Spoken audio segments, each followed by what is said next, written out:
Hello everyone, welcome to teaching academy. Teaching academy के इस online platform पे आप लोग का बहुत बहुत स्वागत है। तो हम लोग क्या देख रहे थे? हम लोग देख रहे थे जो जेटेड और सीटेड का पहला टॉपिक है। कौन सा पहला टॉपिक है? विकास की अवधारणा। कौन सी? तो विकास की अवधारणा एवं अधिगम से उसका संबंध, इसके बारे में देख रहे थे। ठीक ना? तो आज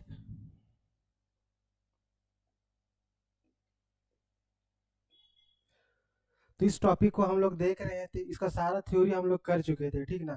उसके बाद लास्ट क्लास में हम लोग क्या किए थे? लास्ट क्लास में हम लोग जितना भी थ्योरी पढ़े हैं इस टॉपिक से प्रीवियस ईयर क्वेश्चन पूछा है, चाहे वह जेटेड का हो, सीटेड का हो या अदर स्टेट का, वो सारा क्वेश्चन को देखे थे। लेकिन उतना ही क्वेश्चन है और भी हम लोग आज भी क्वेश्चन प्रैक्टिस करेंगे। इसमें भी सारा जेटेड का, सीटेड का और अदर जितने भी स्टेट टेट के एग्जाम में सारा प्रीवियस ईयर क्वेश्चन को ही देखेंगे। और आप देखिएगा, जो हम आप लोग को थ्योरी दिए हैं, थ्योरी पढ़ाए हैं, मैक्सिमम आपका 99% जितना भी क्वेश्चन हम आप लोग को दे रहे हैं सारा मेरे थ्योरी में मिल जाएगा। सारा कुछ हम पहले से आप लोग को पढ़ा चुके हैं, क्योंकि जो भी थ्योरी हम दे रहे हैं ना, कंटेंट, ऐसा कंटेंट आपको, हमको नहीं लग रहा है कि यार कहीं मिलेगा। जितना अच्छा से कंटेंट हम आप लोग को प्रोवाइड कर रहे हैं, देखिएगा सारा क्वेश्चन आपका क्लास में पढ़ाया हुआ है, वो थ्योरी से ही डायरेक्ट क्वेश्चन पूछा हुआ है।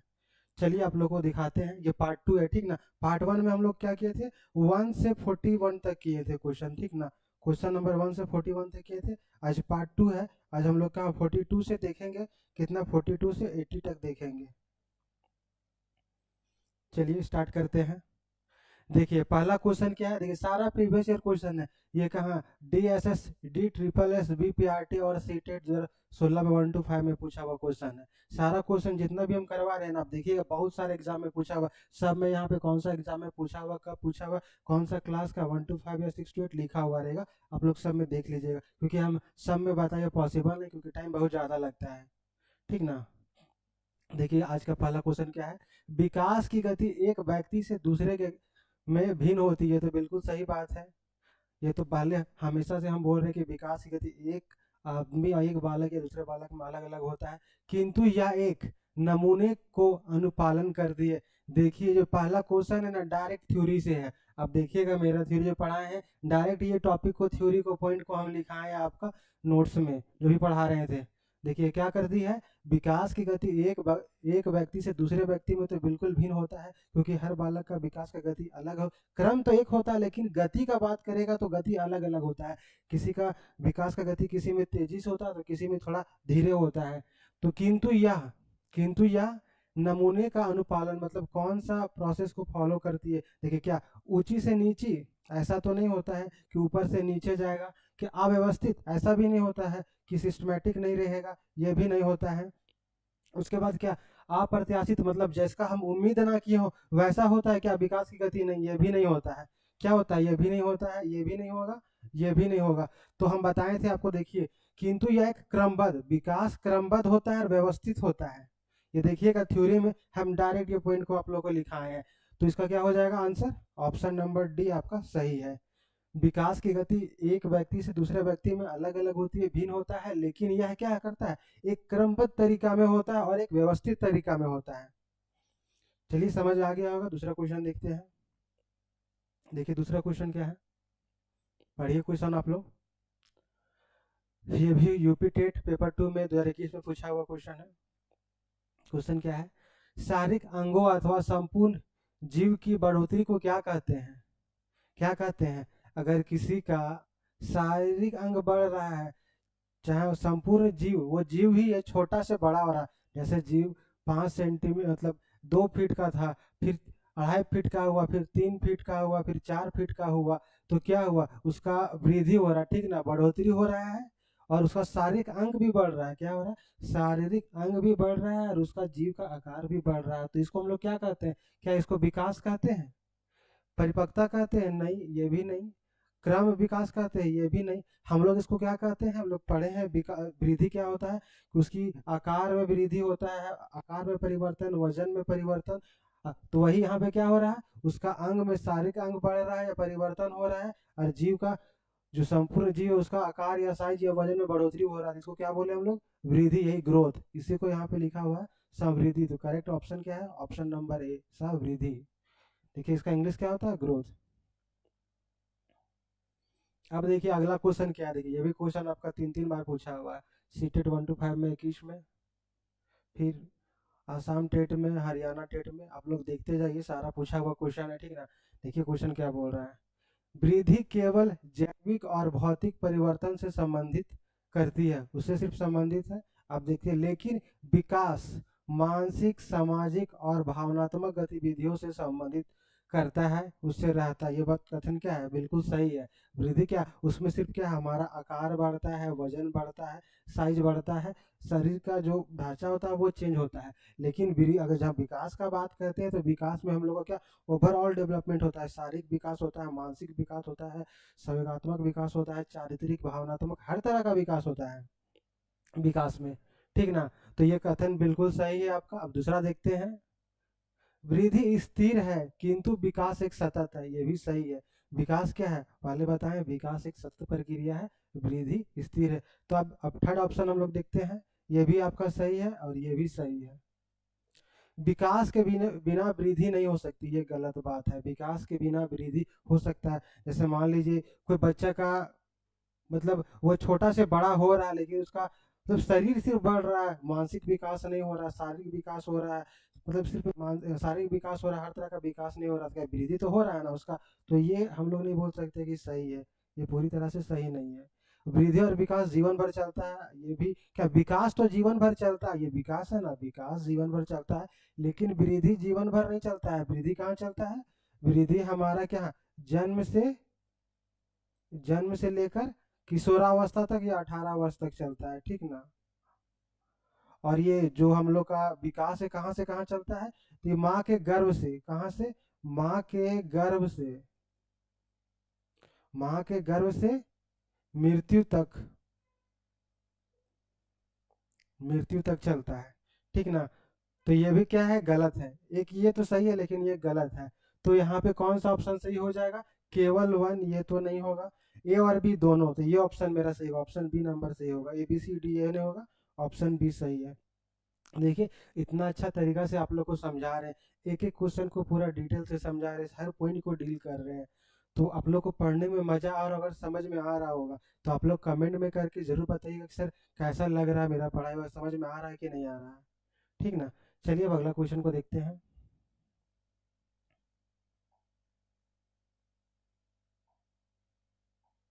अगला क्वेश्चन क्या है, देखिए अगला क्वेश्चन क्या है, ये भी सी टेट में पूछा हुआ 22 में, 6 to 8 में।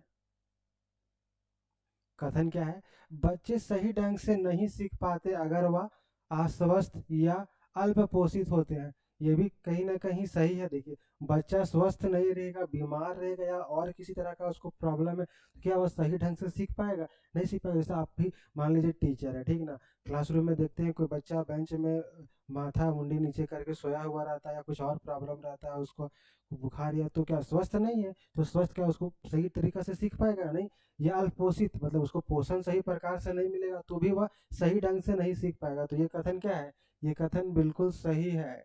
आप देखते हैं उसका तर्क, तर्क क्या है, विकास के सभी आयाम परस्पर रूप से जुड़े हुए हैं, ये भी सही है। शारीरिक संज्ञानात्मक विकास को प्रभावित करता है, ये भी कथन सही है। सारा हम देखिएगा थ्योरी में लिखा हुआ है कि सब विकास के जितने भी आयाम है सब एक दूसरे से परस्पर रूप से जुड़े हुए, और शारीरिक विकास संज्ञानात्मक विकास को प्रभावित करता ही करता है। तो क्या हो जाएगा मेरा ऑप्शन, देखिए क्या बोल रहा हूँ, दोनों तो सही है, ए और बी दोनों सही है। देखिए इसमें भी सही है, ए और बी दोनों सही है। ये देखिए लेकिन ये गलत है, ये तो ऐसे ही गलत है, ये भी नहीं होगा। ये दोनों में देखते हैं, लेकिन क्या बोल रहा है, सही व्याख्या नहीं करता है, नहीं सही व्याख्या करता है, उसके बारे में सारा कुछ बता रहा है। तो क्या हो जाएगा, करेक्ट ऑप्शन ये हो जाएगा, ऑप्शन ए करेक्ट हो जाएगा, ठीक है।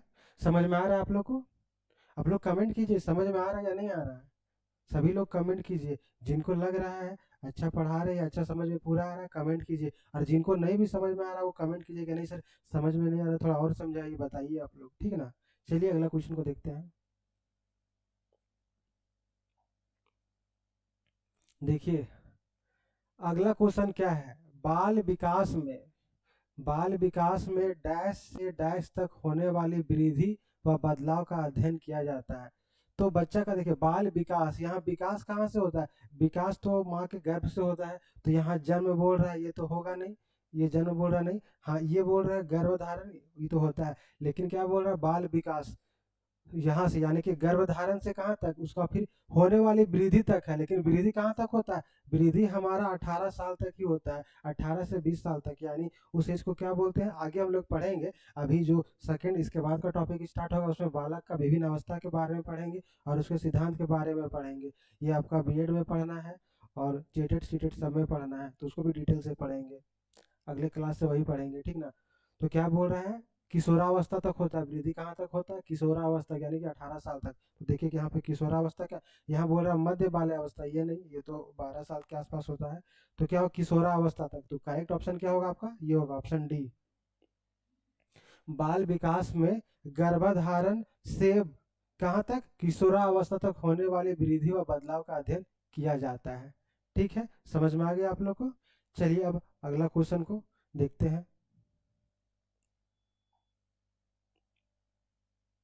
देखिए अगला क्वेश्चन क्या है, देखिए ये भी क्वेश्चन तो डायरेक्ट थ्योरी से, ये भी मेरा थ्योरी अब अगर पढ़े होंगे तो डायरेक्ट लिखा हुआ है पॉइंट, ठीक ना, सारा कुछ बताया हुआ है। ये भी देखिए 2 बार पूछा हुआ है, रीट में लेवल ने पूछा हुआ है 2022 में, फिर एचपी टेट में भी पूछा है। क्वेश्चन क्या है, विकास डैश से डैश की ओर बढ़ता है, ये तो डायरेक्ट हम सारा कुछ क्लास में करवाए हैं, आप लोग को बताए भी है। कहाँ से बढ़ता है विकास, जटिल से कठिन बढ़ता है, नहीं ये तो नहीं है। विकास विशिष्ट सामान्य, उल्टा दिया हुआ है। साधारण से आसान, नहीं ये तो दोनों एक ही है, साधारण और आसान समझिए तो एक ही है।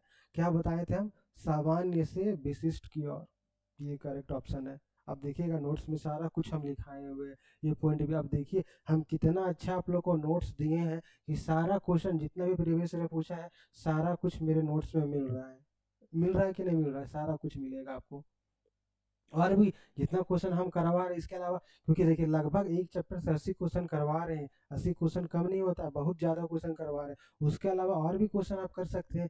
तो क्या अभी जब सिलेबस कंप्लीट हो जाएगा पूरा सीडीपी का तो फिर से प्रैक्टिस करेंगे, क्योंकि सीडीपी में देखिए अब थ्योरी पढ़े उसके साथ आपको प्रैक्टिस करना ही पड़ेगा। अगर प्रैक्टिस नहीं कीजिएगा और सिर्फ थ्योरी पढ़िएगा तो नहीं होगा, आपको क्वेश्चन का प्रैक्टिस करना ही पड़ेगा, ज़्यादा से ज़्यादा क्वेश्चन का प्रैक्टिस। चलिए अगला क्वेश्चन देखते हैं। देखिए अगला क्वेश्चन क्या है, सारा क्वेश्चन पूछा हुआ, ये भी आपका सीटेट पे 1 to 5 में पूछा हुआ है 2022 में, ठीक ना। अगला क्वेश्चन क्या है, निम्नलिखित में से कौन सा कथन व्यक्ति के विकास की प्रक्रिया के बारे में सही है, विकास की प्रक्रिया के बारे में कौन सा सही है। तो देखिए विकास की प्रक्रिया एक दिशीय होती है, ये तो गलत है। हम तो ये भी आपको नोट्स में लिखा है, जो विकास के विभिन्न आयाम बता रहे हैं इसमें पहला पॉइंट ही लिखे थे, क्या विकास बहुदेशीय होता है, ठीक है ना, एक दिशा नहीं, ये एक दिशीय नहीं बहुदिशीय होता है, बहुदिशीय होगा, कैसा होता है, बहुदिशीय होता है और बहुआयामी भी होता है, ठीक है। तो ये तो होगा नहीं एक दिशीय। क्या केवल व्यक्ति की आनुवांशिकता से प्रभावित होता है, ऐसा है क्या, कि विकास की प्रक्रिया है केवल कि जो आनुवांशिक कारक उस पर डिपेंड करता है, नहीं, उसके साथ ये वातावरण कारक पे डिपेंड करता है, वातावरण कारक भी बहुत सा फैक्टर आता है तो उस पर डिपेंड करता है, तो ये भी कथन गलत है। और देखिए यहाँ केवल है, केवल ये तो नेगेटिव वर्ड है, ऐसे भी ये नहीं होगा, ठीक ना, तो ये भी नहीं होगा। उसके बाद क्या बोल रहा है, विकास की प्रक्रिया में सांस्कृतिक विविधताएं होती है, ये तो सही है, क्योंकि जो भी बच्चे अलग अलग संस्कृति के होते हैं तो कहीं ना कहीं उस संस्कृति का प्रभाव उस बच्चे पे पड़ता है, वह किस तरह की संस्कृति में रहते हैं उसके अनुसार वो ढलते हैं, तो उसी के अनुसार एक बच्चे का विकास भी होता है, ठीक है ना। तो ये ऑप्शन आपका सही है, ऑप्शन नंबर थर्ड सी। उसके बाद क्या, विकास केवल वातावरणीय कारकों पर द्वारा निर्धारित होता है, नहीं, ये भी केवल बोल रहा है, और ये क्या केवल वातावरण, ये भी नहीं होता। यहाँ बोल रहा है केवल अनुवांशिकता, वो भी नहीं होगा, केवल केवल देखिए दोनों में मिल के होता है। तो करेक्ट ऑप्शन क्या हो जाएगा आपका, ऑप्शन नंबर सी। आप लोग को समझ में आ रहा है ना, इतना अच्छा से बता रहे, अगर अभी नहीं समझ में आएगा तो फिर क्या ही बोल सकते हैं आप लोग को हम। चलिए अब देखते हैं अगला क्वेश्चन क्या है। देखिए सारा प्रीवियस ईयर क्वेश्चन ये भी सीटेट में पूछा हुआ है 6 to 8 में 2021 में। क्वेश्चन क्या है, निम्नलिखित वक्तव्यों में कौन सा विकास के विषय में सही नहीं है, कौन सा विकास के विषय में सही नहीं है। देखिए ये पॉइंट फिर से आ गया। विकास बहुआयामी होता है, पहले ही बता चुकी है और मेरा नोट्स में लिखा हुआ है, और बहुमुखी भी होता है, ठीक ना, मल्टी डायमेंशनल और मल्टी फेस्टेड। ठीक है, उसके बाद कौन सा सही नहीं है, ये तो सही है। फिर क्या बोल रहा है, सांस्कृतिक परिवर्तन से विकास प्रभावित नहीं होता। अभी जस्ट इसके पहले वाला क्वेश्चन में हम बताएं कि विकास क्या, उसका सांस्कृतिक परिवर्तन जो क्या सांस्कृतिक परिवर्तन उस पर डिपेंड करता है, यहाँ बोल रहा नहीं होता है, तो ये तो गलत होता है, क्या सही नहीं है। और फिर अगला ऑप्शन देखते हैं, विकास जीवन पर्यंत परिवर्तन की प्रक्रिया, ये भी सही है, सारा नोट्स में लिखा हुआ है। विकास जीवन पर्यंत चलता है, माँ के गर्भ से लेकर मृत्यु तक चलने वाली प्रक्रिया है। विकास कैसी प्रक्रिया है, तो जीवन पर्यंत चलने वाली प्रक्रिया है। उसके बाद क्या बोल रहा है, विकास सुनियोजित पूर्व निर्धारित रीति से होता है, ये भी बोले, इसके पहले ही बताया कि विकास एक क्रमबद्ध तरीका से और व्यवस्थित तरीका से होता है, पूर्व निर्धारित होता है, तो ये भी सही है। तो कौन सा कथन गलत है, ये वाला कथन, ऑप्शन बी। यहाँ बोल रहा है विषय में सही नहीं है, देखिए यहाँ बोल रहा सही नहीं है, कौन सा सही नहीं है, देखिए ये भी सही है विकास के बारे में, और ये भी सही है, ये भी सही है विकास के बारे में, लेकिन ये सही नहीं। और यहाँ गलत पूछ रहा कौन सही नहीं है, तो इसके अनुसार हमारा ऑप्शन बी सही है, ये विकास के बारे में गलत कथन है, ठीक ना। चलिए अब अगला क्वेश्चन देखते हैं। अब देखिए अगला क्वेश्चन क्या है, ये भी क्वेश्चन पूछा हुआ आपका यूपी टेट में 2022 में जो दोबारा एग्जाम हुआ था उसमें पूछा हुआ है। ये क्वेश्चन क्या है, विकास के परिणाम स्वरूप नवीन विशेषताएं और नवीन योग्यताएं प्रकट होती है, यह कथन नहीं दिया है। आप लोग याद कीजिए, ये भी थ्योरी में लिखा हुआ है, ये भी जो स्टेटमेंट दिया हुआ है सारा हम आपका थ्योरी में लिखाए हैं। विकास के बारे में जो स्टेटमेंट दिए थे पहला क्लास में ही लिखाए होंगे, थ्योरी में देखिए सारा कुछ बताए हैं। जितना भी हम बता रहे मैक्सिमम तो बोल ही रहे, थ्योरी से ही क्वेश्चन पूछा हुआ है मेरा, जितना अच्छा दिए हैं। तो क्या ये किसका स्टेटमेंट था, यह स्टेटमेंट क्या मेरिडिथ का था, नहीं इसका, इनका तो नहीं था, इसके बारे में नहीं, गोसेल का भी नहीं था। इनका कथन किनका था, ये हार्लॉक का कथन था। हार्लॉक ही ये क्वेश्चन अक्सर पूछा जाता है और फिर से पूछ सकता है, पूछा हुआ है। ये कथन किसके द्वारा दिया हुआ है, तो ये मनोवैज्ञानिक हार्लॉक नाम के एक मनोवैज्ञानिक है, उनके द्वारा दिया हुआ है। किसके बारे में, तो विकास के बारे में ये कथन उन्होंने बोला था, ठीक है। तो चलिए अगला क्वेश्चन को देखते हैं। देखिए अगला क्वेश्चन क्या है, ये भी क्वेश्चन 3 बार पूछा हुआ है, 19 एचपी टेट में 2 बार, फिर छत्तीसगढ़ टेट में पूछा हुआ है पेपर नंबर 125 में। विकास में वृद्धि से तात्पर्य क्या है, विकास में वृद्धि से तात्पर्य क्या होता है, ज्ञान में वृद्धि होता है, वृद्धि होगा तो ज्ञान में वृद्धि होता है, ऐसा तो नहीं है, ये तो विकास में आ जाता है, वृद्धि में नहीं। संवेदन में क्या उसका सेंसेशन में इंक्रीज होता है, ऐसा भी नहीं है। वजन में वृद्धि होता है, ये तो वृद्धि में आता है, ठीक ना। लेकिन विकास में ओवरऑल बोले तो क्या क्या आता है, देखिए आकार आता है, ठीक ना, आकार ये सही है। सोच समझ और कौशल, क्योंकि यहाँ वृद्धि के साथ साथ क्या हो रहा है, ओवरऑल डेवलपमेंट हो रहा है, तो ये विकास यही होगा। करेक्ट ऑप्शन क्या हो जाएगा आपका, देखिए विकास में वृद्धि से तात्पर्य है, मतलब क्या उसमें वृद्धि तो हो रहा है लेकिन साथ में साथ उसका विकास भी तो होना चाहिए। यहाँ पर देखिए सिर्फ वृद्धि हो रहा है, ये सब में क्या वृद्धि हो रहा है, और यहाँ पे सिर्फ क्या आपका विकास हो रहा है। यहाँ देखिए वृद्धि भी हो रहा है, ये सब सोच समझ कौशल भी वृद्धि हो रहा है, ये सब में मतलब ओवरऑल डेवलपमेंट हो रहा है। तो करेक्ट ऑप्शन क्या हो जाएगा आपका, ऑप्शन नंबर डी, ये वाला ऑप्शन सही होगा।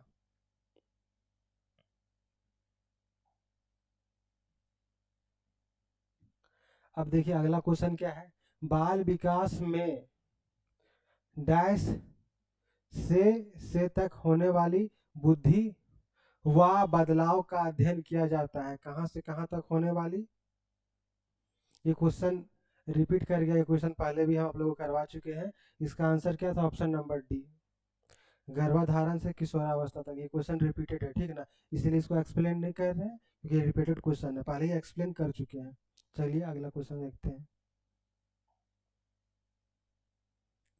देखिए ये भी क्वेश्चन पूछा हुआ आपका, निम्न में से कौन विकास की विशेषता नहीं है, कौन सा विकास का विशेषता नहीं है, तो क्या विषाद, देखिए पहला क्या है, संचयी होना। हाँ विकास में बहुत से गुणों का संचय तो होता है, तो ये क्या उसका तो विशेषता बता रहा है, विकास का विशेषता है दिशात्मक होना। विकास भी बोले ना बहुदिशीय होता है, तो ये भी क्या होता है, विकास बहुदिशीय होता है।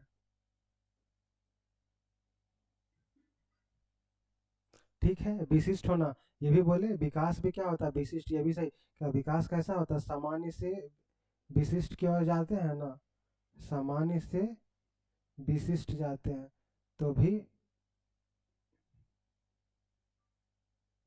थोड़ा सा हैंड राइटिंग खराब है मेरा, धीरे धीरे सही हो जाएगा, ठीक ना। तो ये सब सही है, ये भी विकास का विशेषता है, ये भी है, ये भी है। लेकिन अनियंत्रित और स्वतंत्र होना यह विकास का विशेषता नहीं है। कहीं आप पढ़े हैं ऐसा कुछ, हम पढ़ाए या नहीं? तो ये विकास का विशेषता नहीं है। कौन सा? ऑप्शन नंबर डी, अनियंत्रित एवं स्वतंत्र होना यह विकास का विशेषता नहीं है। अब देखिए अगला क्वेश्चन क्या बोल रहा है। अगला क्वेश्चन बोल रहा है, ये भी देखिए तीन तीन बार पूछा हुआ क्वेश्चन, छत्तीसगढ़ टेट में, हरियाणा टेट में, ये भी हरियाणा टेट में फिर से पूछा है, दो दो बार रिपीट किया हुआ है। क्या क्वेश्चन है, निम्नलिखित में से कौन सीखने का अर्जन नहीं है? मतलब किसको सीखने से आता नहीं है। निम्नलिखित में से कौन सीखने का अर्जन नहीं है, सीखने के बाद अगर कुछ चीज को सीखते हैं तो वो आउटकम कौन सा नहीं आता है? आदत तो क्या आता है। अगर हम कुछ चीज को सीखते हैं तो धीरे धीरे उसका आदत होता है कि नहीं, हो जाता है। मान लीजिए हम लोग पढ़ाने के लिए सीख रहे हैं तो धीरे धीरे पढ़ाने का आदत हो जाता है। कुछ भी ड्रिंक करने के लिए सीख रहे हैं तो धीरे धीरे उस ड्रिंक करने का आदत हो जाता है। कुछ खाने के लिए सीख रहे हैं, धीरे धीरे उसका आदत हो जाता है। तो ये होता है, ठीक ना। ज्ञान ये भी होता है क्योंकि हम लोग धीरे धीरे पढ़ते हैं तो पढ़ने का भी आदत हो जाता है। फिर देखिए वृद्धि, ये भी कहीं ना कहीं छोटा से बड़ा होता है, तो ये भी उसका पार्ट है। लेकिन क्या परिपक्वता यह नहीं होता है, क्योंकि मेचुरेशन इससे नहीं आता है, ठीक ना, सीखने से नहीं आता। मेचुरेशन कैसे आता है कि वो उसका जैसे जैसे कोई बच्चा है ना, उसका उम्र बढ़ेगा, उसका मान लीजिए 1 साल से 2 साल गया, 4 साल 5 साल हुआ, जैसे जैसे उसका उम्र बढ़ेगा ना उसका मेच्योरिटी बढ़ेगा। तो यहाँ कोई सीखने से मतलब है नहीं है। तो यहाँ पे क्या हो जाएगा आपका ऑप्शन, पूछ रहा क्वेश्चन क्या, निम्नलिखित में से कौन सीखने का अर्जन नहीं है, मतलब सीखने के द्वारा कौन सा प्राप्त नहीं किया जा सकता है। ये तो आदत आ सकता है, ज्ञान भी आ सकता है, वृद्धि भी हो सकता है, लेकिन जो परिपक्वता है ना वह सीखने से नहीं आता है। या उम्र बढ़ने के साथ मेच्योरिटी बढ़ता है। बच्चा जैसे जैसे जितना ज़्यादा एजेड होगा वो उतना ज़्यादा मेच्योर होगा, समझदार होगा, ठीक है। चलिए अगला क्वेश्चन देखते हैं। अगला क्वेश्चन क्या है देखिए, अगला क्वेश्चन है, ये भी क्वेश्चन पूछा हुआ दो दो बार। बच्चों के व्यक्तित्व के सहायक पूर्ण विकास के लिए माता पिता को चाहिए, सहायक पूर्ण या फिर इसको बोल सकते हैं सहायता पूर्ण विकास के लिए, सपोर्टिव इन्वायरमेंट के लिए क्या चाहिए, सपोर्टिव डेवलपमेंट के लिए माता पिता को क्या चाहिए, बच्चे के लिए अधिक सुरक्षा प्रदान करना। क्या बच्चे को बहुत ज़्यादा सुरक्षा प्रदान करेगा तो बच्चे का पूरा अच्छा से उसका व्यक्तित्व का विकास होगा? ऐसा होता है क्या? नहीं, ऐसा नहीं होता है, ये बिल्कुल नहीं है, ये तो कथन गलत है। फिर क्या बोला, बच्चे की अन्य बच्चों के साथ नियमित रूप से तुलना करना, ये भी गलत है। ये तुलना करना ही नहीं करना, ये भी नेगेटिव वर्ड है। क्या है? ये नेगेटिव वर्ड है, ठीक ना, नेगेटिव टैग वर्ड है, तो इसका तो ऐसे भी ये होगा ही नहीं। किसी कभी भी एक बच्चे से दूसरे बच्चे के साथ तुलना करने का जो भी आंसर रहेगा ना, और नेगेटिव में जाएगा, वो मैक्सिमम टाइम आंसर नहीं होगा। अगर नेगेटिव में पूछेगा तब होगा, ठीक है। तो तुलना करना ये भी नहीं होगा, एक दूसरे से तुलना नहीं करना है हम लोग को, ठीक है। सबको एक समान मानना है। उसके बाद क्या बोला, घर घर में अनुकूल वातावरण प्रदान करना। हाँ, ये तो कथन बिल्कुल सही लग रहा है। क्या बोल रहा, बच्चों के व्यक्तित्व के सहायक पूर्ण विकास के लिए माता पिता को क्या चाहिए, कि माता पिता को चाहिए कि घर में ही क्या उसको एक अच्छा इन्वायरमेंट दे, बच्चे को एक अनुकूल इन्वायरमेंट दे कि बच्चा का सही तरीके से विकास हो पाए, बच्चा पढ़ पाए, उसका संपूर्ण जो भी जितना भी उसको शिक्षा देना चाहिए घर में सारा उसको सिखाए, ठीक ना, ये सारा कुछ उसको देना चाहिए। यानी कि एक अनुकूल वातावरण प्रदान करना चाहिए, ऐसा। फिर ऑप्शन के, ये ऑप्शन आपका सही है। चौथा ऑप्शन क्या बोल रहा है, योग अध्यापकों के साथ व्यस्त रहना, ऐसा नहीं है, ठीक ना। उसके बच्चा का विकास के लिए क्या, जो बहुत अच्छे अच्छे टीचर हैं उनके साथ उसका जैसे ट्यूशन लगा देंगे तो बच्चा अच्छा हो जाएगा? नहीं, बच्चा को सारा कुछ अब घर से ही अच्छा एक प्रॉपर इन्वायरमेंट दीजिए, उसके अनुकूल तो होगा। अगला क्वेश्चन क्या है देखिए, ये भी क्वेश्चन पूछा हुआ आपका सीटेड 1 to 5 में 2018 में। क्या बोल रहा है, के अलावा निम्नलिखित कारणों से खेल युवा बच्चों के विकास में एक महत्वपूर्ण भूमिका निभाता है। मतलब के अलावा, एक को छोड़कर बाकी सभी जो कारण है ना, कारण से क्या होता है, कारण से खेल जो है ना, सभी कारण से खेल है ना, खेल युवा में बच्चों के विकास का एक महत्वपूर्ण भूमिका निभाता है। तो कौन सा एक कारण नहीं है उसको देखना है। क्या बोल रहा है, वे अपने शारीरिक शरीर पर निपुणता प्राप्त करते हैं। क्या होता है, अगर बच्चे खेलते हैं, अगर युवा बच्चे खेलते हैं, बच्चे खेलते तो क्या होता है उनके, वे अपने शरीर पर निपुणता प्राप्त करते हैं। होता है खेलने के बाद तो होता है उनका शरीर में कुछ ना कुछ शरीर का विकास होता है, शारीरिक विकास होता है, उसमें निपुणता प्राप्त करते हैं, किसी खेल में बहुत अच्छा हो जाते हैं, खेलते हैं, प्रैक्टिस करते हैं। तो ये क्या, ये सही है।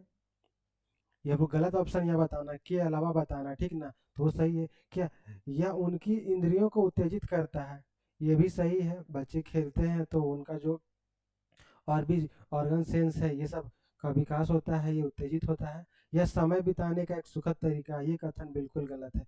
क्या अगर बच्चे जो खेल रहे हैं तो क्या वो आप टाइम पास करने के लिए खेल रहे हैं? नहीं, बच्चे का शारीरिक खेलने से क्या शारीरिक विकास होता है, फिर बहुत सारा का विकास होगा, मानसिक विकास होगा।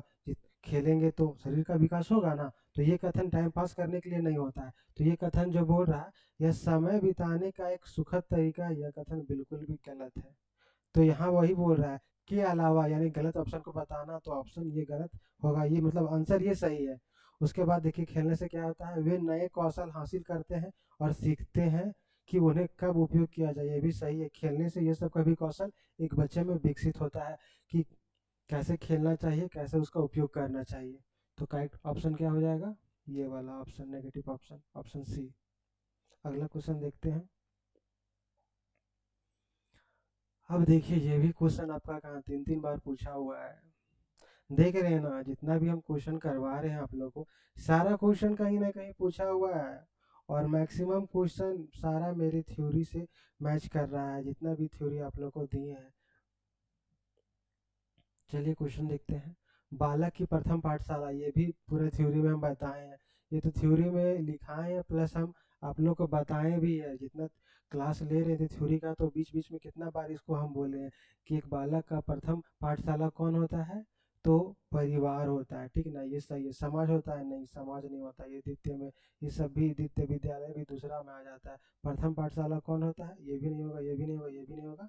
आपका प्रथम पाठशाला परिवार होता है। एक बालक का, हमेशा याद रखिएगा, एक बालक का प्रथम पाठशाला कौन होता है, तो उस बालक का परिवार होता है। चलिए अगला क्वेश्चन देखते हैं। अगला क्वेश्चन क्या है, बच्चों का के शारीरिक विकास। देखिए, बच्चों का शारीरिक विकास में क्या क्या होता है, में केवल मात्रात्मक परिवर्तन होता है। बच्चों का जब शारीरिक विकास होता है तो क्या सिर्फ मात्रात्मक परिवर्तन होता है? देखते हैं। ये तो होता है, लेकिन केवल बोल रहा है, तो क्या हो सकता है, ये नहीं होगा। फिर में केवल गुणात्मक परिवर्तन होता है, ऐसा भी नहीं है। शारीरिक विकास में केवल गुणात्मक, केवल मात्रात्मक भी नहीं होता है, केवल गुणात्मक भी नहीं होता है, ये भी नहीं होगा। क्या बोल रहा है फिर, बच्चों के शारीरिक विकास की सटीकता से विकासात्मक क्षमताओं में तुलना करके भविष्यवाणी की जा सकती है, ये भी गलत है। तुलना करने वाला तो ऐसे भी तुलना करके, ये तो ये नेगेटिव वर्ड है, ये तो होगा नहीं है, तुलना करना नहीं है। और कहाँ विकास के बारे में बोल रहा है कि तुलना भविष्यवाणी की जा सकती है, ये भी कथन आपका गलत है। तब लास्ट ऑप्शन देखते हैं क्या है, एक व्यवस्थित और अनुक्रमिक तरीके से होता है। क्या होता है, बच्चों का शारीरिक विकास एक व्यवस्थित और अनुक्रमिक तरीके से होता है, लेकिन अलग अलग बच्चों के विकास की दर अलग अलग होती है। बिल्कुल कथन सही है। बार बार आपको बोल रहे हैं कि एक बच्चा का विकास क्या होता है, हर बच्चा का विकास अलग अलग होता है, लेकिन विकास करने का जो क्रम होता है ना, सबका एक होता है। जैसे बच्चा का जन्म होता है तो बच्चा पहले क्या, सिर हिलाना सीखता है, उसके बाद क्या, फिर रेंगना सीखता है, फिर बैठना सीखता है, फिर क्या, खड़ा होता है, फिर चलता है, फिर दौड़ता है। तो ये प्रोसेस सब बच्चा में होगा, ठीक ना, क्योंकि ये क्रम है विकास का। तो ये ऑप्शन आपका बिल्कुल सही है। कौन सा, ऑप्शन डी।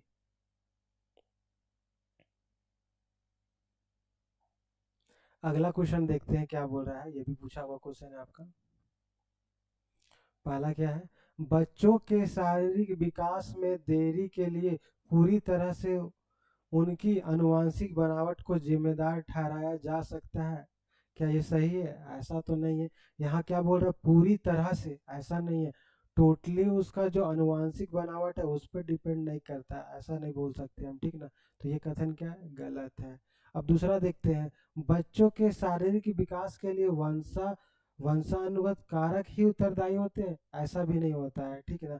एक बच्चा का विकास में ये हम लोग जानते हैं कि वंशानुगत कारक का प्रभाव पड़ता है, लेकिन उसके साथ साथ क्या, वातावरणीय कारक का भी प्रभाव पड़ता है, ठीक है ना। फिर वातावरणीय कारक बहुत सारे आ जाते हैं, परिवार, आसपास के लोग, विद्यालय, ये सारा कुछ, संस्कृति, समाज, सारा कुछ आ जाता है। तो यहाँ भी क्या बोल रहा है, के लिए कारक के, बच्चों के शारीरिक विकास के लिए वंशानुगत कारक ही, ऐसा नहीं है, ये भी नहीं है, ये दोनों नहीं है, ठीक है ना, ऐसा नहीं है। वो तो क्या, दोनों कथन क्या है मेरा गलत है, यहाँ बोल रहा दोनों सही है, तो होगा नहीं सही, ये भी नहीं होगा। लेकिन क्या बोल रहा है, ए सही है, गलत है, नहीं, क्या दोनों गलत है। तो ऑप्शन क्या हो जाएगा, डी आपका, बोथ ए और बी दोनों गलत है। करेक्ट ऑप्शन क्या हो जाएगा, ऑप्शन डी, ए और बी, असर्शन और रीजन दोनों गलत है, दोनों कथन गलत है, ठीक ना। चलिए अगला क्वेश्चन देखते हैं। अब देखिए, निम्नलिखित में से कौन सा पक्ष शारीरिक विकास से संबंधित नहीं है, कौन सा संबंधित नहीं है। देखिए ये भी हम लोग आपको बताए थे, जो शारीरिक विकास का क्षेत्र एक थ्योरी बताए थे, उसमें भी सारा कुछ ये सब लिखा हुआ था, ठीक है ना। तो उसमें क्या बोल रहा है कि निम्नलिखित में से कौन सा पक्ष शारीरिक विकास से संबंधित नहीं है, कौन कौन शारीरिक विकास से संबंधित नहीं है। तो क्या शारीरिक विकास में तो नर्व सिस्टम आता है ना, नर्व सिस्टम तो हमारे शरीर के अंदर ही होता है, मेन तो यही होता है, तो ये तो शारीरिक विकास से रिलेटेड है। तो बोल रहा है कौन सा नहीं है, यहाँ बोल रहा है नहीं है, देखिए नहीं है बोल रहा है, ये तो है ये फिर क्या बोल रहा है, अंतःस्रावी ग्रंथियां, ये भी शारीरिक विकास से संबंधित है, ये तो इंटरनल पार्ट है, ठीक है ना, शरीर के अंदर होता है, तो ये भी शारीरिक विकास से संबंधित है। उसके बाद क्या बोल रहा है, शरीर का ढांचा, ये भी शरीर का ढांचा शारीरिक विकास तो संबंधित रहेगा ही। तो ये तीनों क्या है, ये तीनों, ये भी आपका शारीरिक विकास से संबंधित है, ये भी हम लोग क्या बोल रहे हैं, कौन सा नहीं है। तो चौथा ऑप्शन क्या बच रहा है, प्रत्यक्षकरण, क्योंकि देखिए इस तरह से भी अगर नहीं भी आ रहा है ना, तो ये तीन हम लोग को पता चल ही जाएगा कि तीनों शारीरिक विकास से रिलेटेड है। ट्रिक भी आप देखिएगा तो ये भी है शारीरिक विकास रिलेटेड, ये भी। तो कौन सा नहीं है, तो ऑप्शन डी, प्रत्यक्षकरण। अब कुछ लोग पूछेंगे प्रत्यक्षकरण क्या है, तो यह ना एक जो, ये तो शारीरिक विकास है, ये जो है ना एक मानसिक विकास का प्रक्रिया है, किससे, तो ये मानसिक विकास से रिलेटेड है, किससे रिलेटेड है, ये आपका मानसिक विकास से, मानसिक विकास से संबंधित है।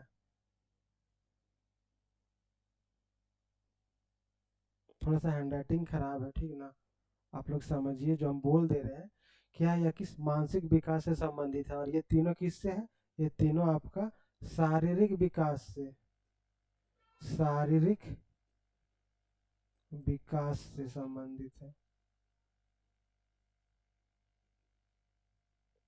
ठीक है। तो चलिए अब अगला ऑप्शन में जाते हैं।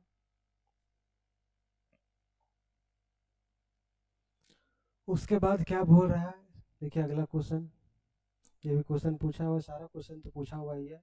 शारीरिक विकास का क्षेत्र है, देखिए ये भी आपका जो है पूरा थ्योरी में हम बताएं, शारीरिक विकास का जो क्षेत्र, इसके पहले वाला भी वैसा ही क्वेश्चन था, ये भी वैसा ही है। अभी हम लोग सिर्फ शारीरिक विकास वाला ही देख रहे हैं, फिर और भी आगे आएगा। इसमें क्या बोल रहा है, शारीरिक विकास का क्षेत्र, ये भी बताए थे, पहला क्षेत्र कौन सा होता है, स्नायु मंडल, नर्व सिस्टम, जिसके पहले भी क्वेश्चन में था, ये भी होता है शारीरिक विकास का क्षेत्र। उसके बाद मांसपेशियों की वृद्धि, ये भी आता है, किस में आता है, ये भी शारीरिक विकास का क्षेत्र में आता है, क्योंकि ये भी सब शरीर का विकास से ही रिलेटेड है ना, एक बच्चा का शरीर में ही सारा पाया जाता है ना। फिर ये क्या, इंडोक्राइन जो ग्लैंड्स है ना, ये भी क्या शारीरिक विकास से संबंधित है। तो क्या हो जाएगा, उपयुक्त सभी, ऑल ऑफ द अबव, ये ऑप्शन आपका सही हो जाएगा। देखिए ये सारा क्वेश्चन मेरा थ्योरी में करवाया हुआ है। अब देखिए जितना भी क्वेश्चन करवा रहे हैं, मैक्सिमम आपको 99% मेरा थ्योरी में मिल जाएगा, ठीक है। तो अब सोचिए कितना अच्छा तरीका से थ्योरी आप लोग को हम पढ़ाएं, समझाएं, दिए हैं, और कितना पूरा बाय लाइन करके पॉइंट बाय पॉइंट दिए हैं, पूरा समझाएं, आप लोग खुद देख लीजिएगा। जो भी थ्योरी क्लास नहीं किए होंगे, पूरा प्लेलिस्ट में बना हुआ है। और बता देता आप लोग को, अगर जिनको भी अपना सीटेट का पेड कोर्स लेना है या जेटेट का, तो वो ले सकते हैं एप्लीकेशन में। अभी मात्र क्या 599 रुपया में, क्या 599 रुपया में ऑफर है 1 to 5 के लिए, और 6 to 8 के लिए कितना है, दोनों का, साइंस सोशल साइंस, इसका 699 रुपया है।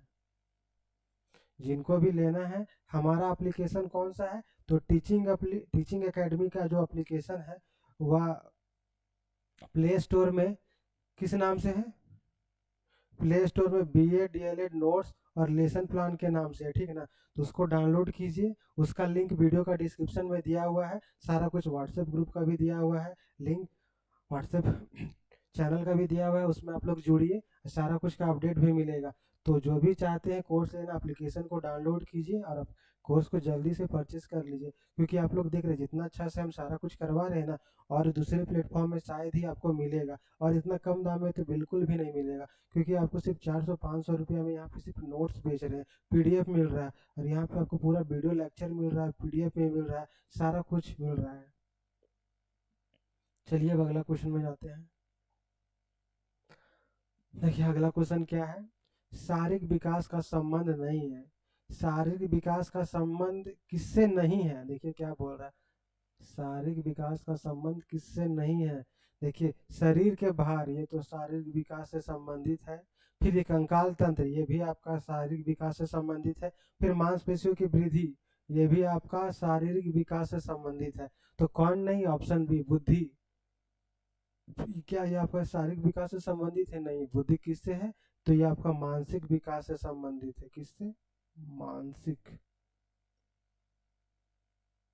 मानसिक विकास। तो कौन सा ऑप्शन हो जाएगा, कौन सा नहीं संबंधित है, तो ये वाला ऑप्शन बी, बुद्धि आपका शारीरिक विकास से संबंधित नहीं है। बुद्धि किससे संबंधित है, तो बुद्धि हमारा मानसिक विकास से संबंधित है, क्योंकि एक बच्चे का जब मानसिक विकास होता है तो उसका बुद्धि का विकास होता है, किसी का बुद्धि कम होता है, किसी का ज़्यादा होता है, ठीक है ना। चलिए अगला क्वेश्चन को देखते हैं।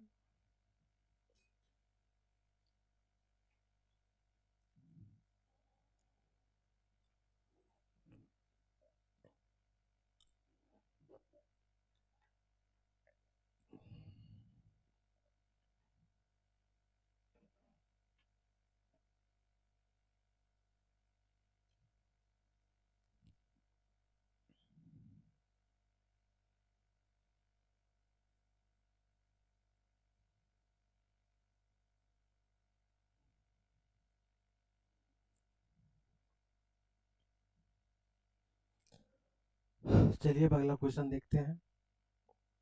बोलते बोलते पानी प्यास लग जाता है, इसलिए बीच में पानी पीना पड़ता है, ठीक ना।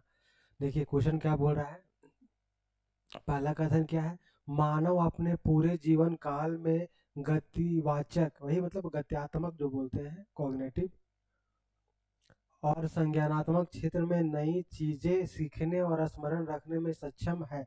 यह कथन सही है। जब एक बालक का ना ये गत्यात्मक या संज्ञानात्मक विकास होता है, तो वो अपने जीवन में पूरे जीवन कुछ ना कुछ नया सीखता है, समझता है और करता है, ठीक ना। तो यह कथन क्या है, ये कथन आपका सही है।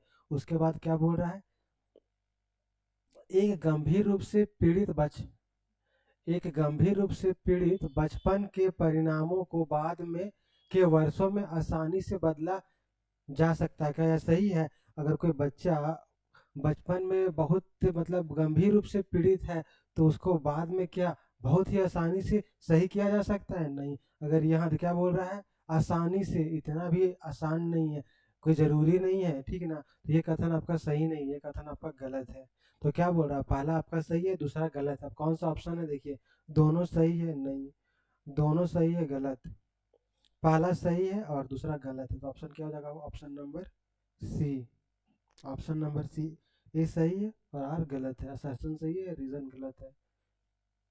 अब देखिए अगला क्वेश्चन देखते हैं। अगला क्वेश्चन क्या है, देखिए अगला क्वेश्चन क्या है, अगला क्वेश्चन है, निम्नलिखित में से कौन सा सूक्ष्म क्रियात्मक कौशल नहीं है। देखिए फाइन मोटर स्किल नहीं है। फाइन मोटर स्किल में पूरा अच्छा से थ्योरी में पढ़ाया है। फाइन मोटर स्किल में क्या होता था, उसमें हम लोग जो हमारे शरीर का छोटी मांसपेशियां है ना, जो नॉर्मल मांसपेशियां है, जो उनका यूज करते हैं, मतलब छोटी छोटी जो मांसपेशियां, किसका, जो नरम मांसपेशियां है, मतलब जैसे उंगली का, उसमें उंगली का यूज करते हैं। तो ये बोल रहा है किसमें मेरा उंगली का यूज नहीं होता है, ठीक ना। कौन सूक्ष्म क्रियात्मक कौशल नहीं है, फाइन मोटर स्किल नहीं है। देखिए वस्तु को पकड़ना, अगर हम लोग वस्तु को पकड़ते हैं तो इसमें देखिए जैसे मान लीजिए ये हम पेन को पकड़े हैं, ठीक है ना, ये पेन को पकड़े हैं, वस्तु को पकड़े हैं, तो क्या इसमें उंगली से पकड़ रहे हैं ना, तो उंगली से जो पकड़ रही है तो जितना भी हम अपना फिंगर से पकड़ते हैं सारा किस में आता है, आपको फाइन मोटर स्किल में आता है। तो वस्तु को पकड़ना तो किया किस में आ जाएगा, फाइन मोटर स्किल में आ जाएगा। फिर देखिए उसके बाद बटन लगाना, जैसे मान लीजिए हम लोग शर्ट का बटन को लगाते हैं, ठीक ना, शर्ट का बटन लगाते हैं, इसमें फिंगर का भी यूज होता है, तो क्या फाइन मोटर स्किल, तो ये भी किस में आ जाएगा, ये भी आ जाएगा आपका फाइन मोटर स्किल में। फिर देखिए भोजन भी करते हैं तो आप इसमें भी भोजन खाना खाते हैं तो इसमें भी फिंगर का यूज होता है कि नहीं होता है, तो फिंगर का यूज होता है, तो ये भी मेरा किस फाइन मोटर स्किल में आ जाएगा। लेकिन क्या बोल रहा है कि नहीं है, तो यहाँ नेगेटिव वाला बताना कौन, ये सब देखिए ये जितना है ना सूक्ष्म क्रियात्मक, ये सब क्या है, ये जो आपका ये वाला और ये दोनों, ये सब क्या है आपका फाइन मोटर स्किल है, फाइन मोटर स्किल ये वाला है, ठीक है ना। और यहाँ देखिए ऑप्शन बी कूदना, इसमें क्या हमारी शरीर की बड़ी मांसपेशियों का यूज हो रहा है, जैसे कोई कूद रहे हैं तो उसमें क्या पैर की मांसपेशियों का यूज हो रहा है, तो पैर क्या हमारी बड़ी मांसपेशियां है, तो ये वाला किस में आ जाएगा, ये ग्रॉस मोटर स्किल में आ जाएगा, ठीक ना, तो ये वाला नहीं होगा, तो आपका ऑप्शन कौन होगा, ये किस में आता है, ये आता है आपका ग्रॉस मोटर स्किल में आता है, ये और ये सब किस में आता है आपका फाइन मोटर स्किल में। चलिए एक थोड़ा सा हम इसका डिटेल से बता देते हैं याद रखने के लिए कि कौन सा, ऐसे तो आप लोग समझ गए होंगे, इसमें फिंगर का यूज करते हैं, छोटी मांस पसलिया का यूज करते हैं, जो फिंगर का यूज करते हैं वो किस में आता है आपका फाइन मोटर स्किल में आता है, किसमें सूक्ष्म क्रियात्मक कौशल में आता है, ठीक ना, और जिसमें अपनी पैर का यूज करेंगे, ज्यादा बड़ी मांसपेशियों का यूज करेंगे, वो आपका ग्रॉस मोटर स्किल में आ जाएगा। चलिए आगे हम इसका डाटा आपको देते हैं पूरा, देखिए पूरा डाटा दिया हुआ है, ठीक है, यहाँ पे आप लोग को याद रखने में आसानी होगा। देखिए मोटर स्किल, कौन सा क्रियात्मक मोटर स्किल कितना तरह का होता है, तो दो तरह का होता है, कौन कौन होता है, तो एक स्थूल स्थूल क्रियात्मक कौशल, ये थ्योरी में सारा कुछ हम करवाए हैं, पूरा डायग्राम के साथ दिखाए हैं, जैसे कोई बच्चा कैंची से काट रहा है पेपर तो किस में आ जाएगा, फाइन मोटर स्किल में, रोटी चपाती को फाड़ तोड़ रहा है, कागज फाड़ रहा है, ये सारा कुछ फिगर के साथ, फिर कोई रनिंग कर रहा है, जंपिंग कर रहा है, ये सारा कुछ फोटो के साथ हम बताएं पूरा अच्छा से, सारा थ्योरी में करवाए हैं, ठीक ना। देखिए फिर ये चलना, अगर चलते हैं, दौड़ते हैं, खेलते हैं, भागते हैं, तो क्या इसमें हमारा पैर का यूज होता है, बड़ी मांसपेशी का यूज होता है, तो किसमें आ जाएगा, ये सब मोटर स्किल में आ जाएगा, ग्रॉस मोटर स्किल में। कूदने में भी, पैरों से प्रहार करने में, फिर आत्मविश्वास से स्वयं में चल पाना, खुद से भी चलते हैं तो भी किसमें आ जाएगा, ये सारा कुछ आपका आ जाएगा ग्रॉस मोटर स्किल में, ठीक ना, इसमें आ जाएगा। ये सब याद रखिएगा, क्वेश्चन एग्जाम्पल जो है ना पूछेगा आपका डायरेक्ट, ये तो पूछा हुआ है ना। उसके बाद देखिए सूक्ष्म क्रियात्मक कौशल में कौन कौन सा आता है, जैसे फिंगर, वस्तु को पकड़ रहे हैं तो फिंगर का यूज हो रहा है, तो फाइन मोटर स्किल में आ जाएगा, छोटी पसलिया का यूज कर रहे हैं, छोटी मांसपेशियों का। फिर किसी चीज को उठा रहे हैं, पेन को उठाए हैं, किसी चीज को जांच रहे हैं, परख रहे हैं, देख रहे हैं, तो ये सब किस में आ जाएगा, जैसे देख रहे हैं, पकड़ के देख रहे हैं ना, जांच रहे हैं, तो किस में आ जाएगा, सारा आपका फाइन मोटर स्किल में आ जाएगा। फिर बटन लगाना बता चुके, फिर चम्मच से गिलास पकड़ना सिर्फ फिंगर का यूज करते हैं, फिर खाना, खुद से भोजन खाना, ये भी आपका किस में आ जाएगा, फाइन मोटर स्किल में आ जाएगा। फिर लिखने में, यही बताए थे, लिखने में, बुनाई कढ़ाई करने में, सब किस में आ जाता है, फाइन मोटर स्किल में आ जाएगा। फिर बटन और जिप लगाना, ये बता चुके हैं, सब किस में आता है आपका फाइन मोटर स्किल में आ जाएगा। ये जितना भी एग्जाम्पल रहेगा आप आराम से एक बार इसको ठीक से देख लीजिए, क्वेश्चन डायरेक्ट पूछेगा एग्जाम में, आप तुरंत बता लीजिएगा कि कौन किस में आता है, ठीक है, समझ में आ रहा है ना। चलिए अगला क्वेश्चन में जाते हैं। देखिए अगला क्वेश्चन क्या है, अभी तुरंत बताएं, उसी से रिलेटेड है। डैश स्थूल गत्यात्मक चलान कौशल का उदाहरण है, जबकि डैश सूक्ष्म गत्यात्मक कौशल की आवश्यकता होती है। देखिए यहाँ बोल रहा है स्थूल, मतलब इसमें क्या ग्रॉस मोटर स्किल का यूज करना है, मतलब इसमें पैर की पसलिया का यूज करना है, पैर से बड़ी मांसपेशियों का यूज करना है, तो किसमें होगा पैर का यूज, कि हम किसी चीज को निचोड़ेंगे तो होगा, पैर का यूज नहीं होगा, किसी चीज को पकड़ेंगे तो क्या पैर का यूज होगा, ये भी नहीं होगा। फिर आड़ी तिरछी रेखाएं बनाना, वो तो फिंगर से करते हैं, तो क्या ये किस में आ जाएगा, ये भी, ये सब फाइन मोटर स्किल में आ जाएगा। लेकिन पहला ऑप्शन क्या बोल रहा है, स्थूल, तो ये किस में, भागना जो है ना, ये इसी से आप देखते हैं, आप पहला ऑप्शन से ही लगा सकते हैं, क्योंकि जो पहला ऑप्शन तीनों है ना, ये तीनों आपका किस में, फाइन मोटर स्किल में है। लेकिन जो भागना है ये ग्रॉस मोटर स्किल है, इसमें अपना पैर का मांसपेशी का यूज होता है, पैर का पसलिया का यूज होता है, बड़ी मांसपेशी का यूज होता है। फिर देखिए चित्र बनाना, उसके बाद ये सूक्ष्म में आ जाएगा, क्योंकि चित्र बनाने वाले क्या फिंगर का यूज, मान लीजिए कुछ चित्र बना रहे हैं, ठीक ना, तो इसमें देख रहे हैं फिंगर से पेन को पकड़ते हैं, फिंगर का यूज करते हैं, तो ये किस में आ जाएगा, चित्र बनाना आपका सूक्ष्म गत्यात्मक कौशल में आ जाएगा। तो करेक्ट ऑप्शन क्या हो जाएगा आपका, ऑप्शन नंबर ए। समझ में आ रहा है, देखिए कितना अच्छा तरीके से पूरा समझा रहे हैं, और सारा क्वेश्चन आपका पूछा हुआ किसी न किसी एग्जाम में, और सारा थ्योरी से भी मैच कर रहा है। उसके बाद देखिए बालक का सामाजिक विकास प्रभावित होता है, किससे होता है बताइए।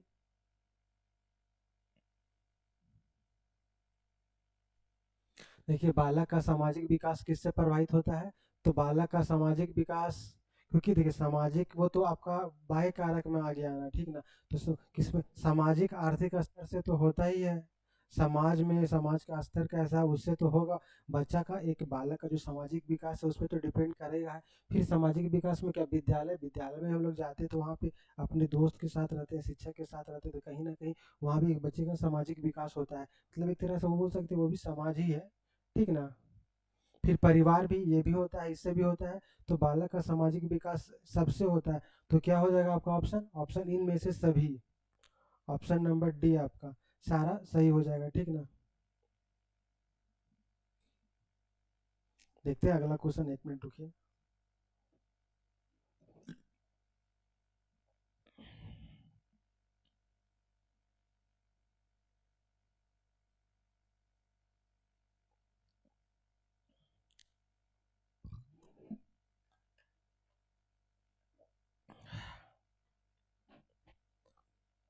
चलिए अब अगला क्वेश्चन देखते हैं, अगला क्वेश्चन क्या है।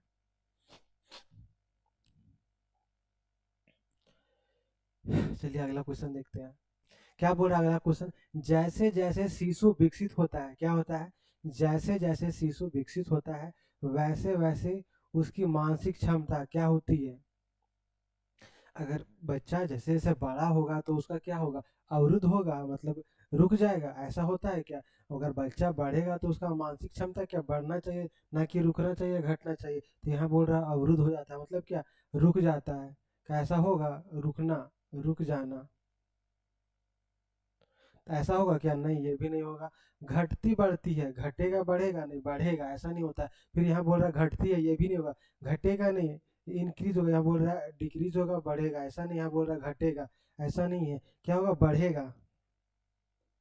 ये ऑप्शन आपका सही है। आप खुद सोचिए कि बच्चा छोटा से बड़ा हो रहा है, ठीक ना, छोटा से बड़ा होगा, जैसे जैसे छोटा बच्चा छोटा से बड़ा हो रहा है, जैसे जैसे उसका उम्र बढ़ रहा है तो उसका मानसिक विकास तो भी बढ़ेगा ना, तो घटेगा नहीं। तो मैक्सिमम में आपका बोल रहा है, इसमें बोल रहा है रुक जाएगा, इसमें बोल रहा है घटेगा, इसमें बोल रहा है घटेगा, तो ये तीनों ऑप्शन क्या गलत है। तो ऑप्शन कौन सा सही होगा आपका, ऑप्शन नंबर डी।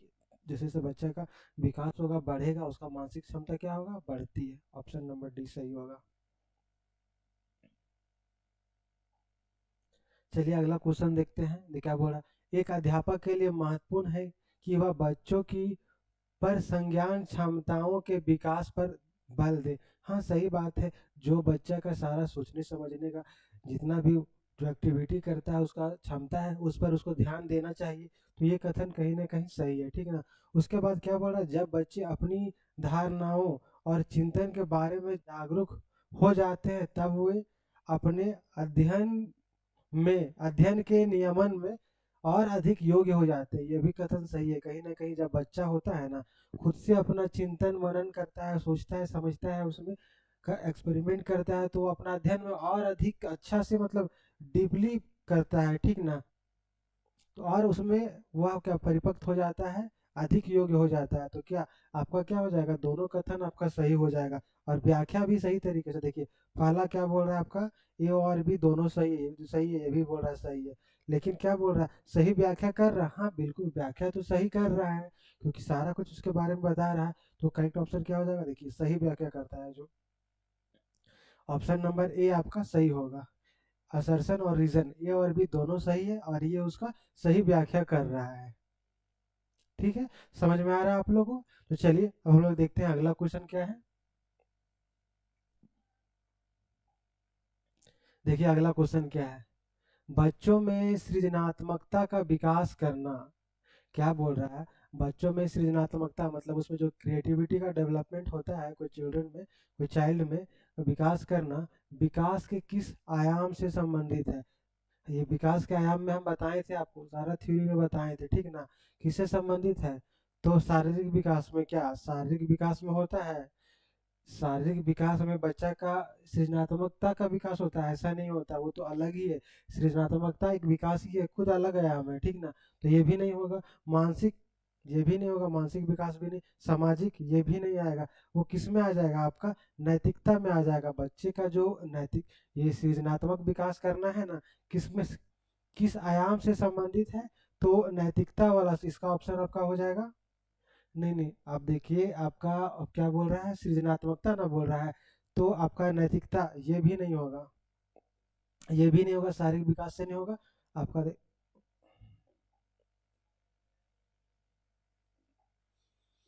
ये क्वेश्चन को फिर से पढ़ते हैं, क्या बोल रहा है? बच्चों में सृजनात्मकता का विकास करना विकास के किस आयाम से संबंधित है?